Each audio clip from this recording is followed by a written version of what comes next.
வேல்முருகனுக்கு அரோகரா. என் அன்பு குழந்தையே, நேற்று இரவு உன்னுடைய துணையின் கனவில் சென்றாய். நள்ளிரவில் உன்னை நினைத்து உன்னுடைய உயிரான துணை மனம் நொந்து அழுது கொண்டு இருந்தார். அவர் ஏன் அழ வேண்டும் என்று உனக்கு தெரியுமா தங்கமே?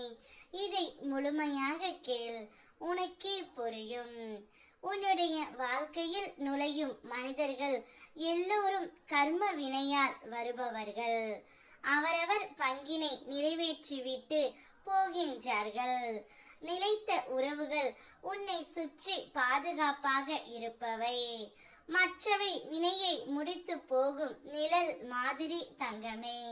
நீ உன் மனதையும் உன் செயல்களையும் என் நினைவில் வைத்து நடத்துகிறாய் என்றால் எந்த ஒரு விஷயமும் உன்னை காயப்படுத்தாது.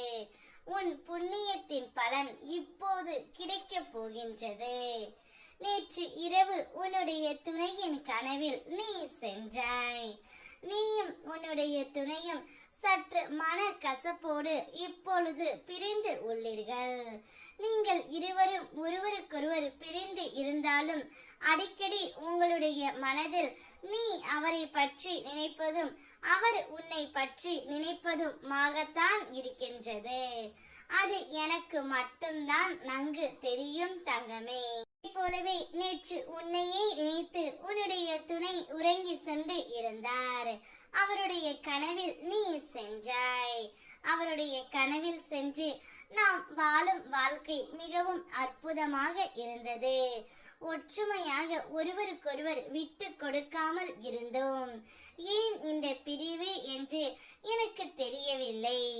என்னை புரிந்து கொள்ளாமல் நீங்கள் போய்விட்டீர்களா என்று நான் மிகவும் வருந்துகின்றேன் என்று கூறிவிட்டு சென்று விட்டாய் தங்கமே. அதை நினைத்து நள்ளிரவில் உன்னுடைய துணை மனம் நொந்து அழுது கொண்டு இருந்தார். நான் தான் தவறு செய்து விட்டேனோ என்ற ஒரு குற்ற உணர்ச்சி உன்னுடைய துணைக்கு இப்பொழுது வந்து விட்டது தங்கமே. என்ன தவறு நான் செய்து இருந்தாலும் என்னை மன்னித்து நீ ஏற்றுக்கொள்ள வேண்டும். இனி தவறு செய்யாமல் உன்னை நான் பார்த்து கொள்கின்றேன். தவறு செய்யாத மனிதர்கள் இவ்வுலகத்தில் இல்லை. ஏதோ நான் தவறு செய்து விட்டேன் என்று உன்னிடம் வந்து அதிகாலையில் வந்து மன்னிப்பு கேட்க போகின்றார் தங்கமே.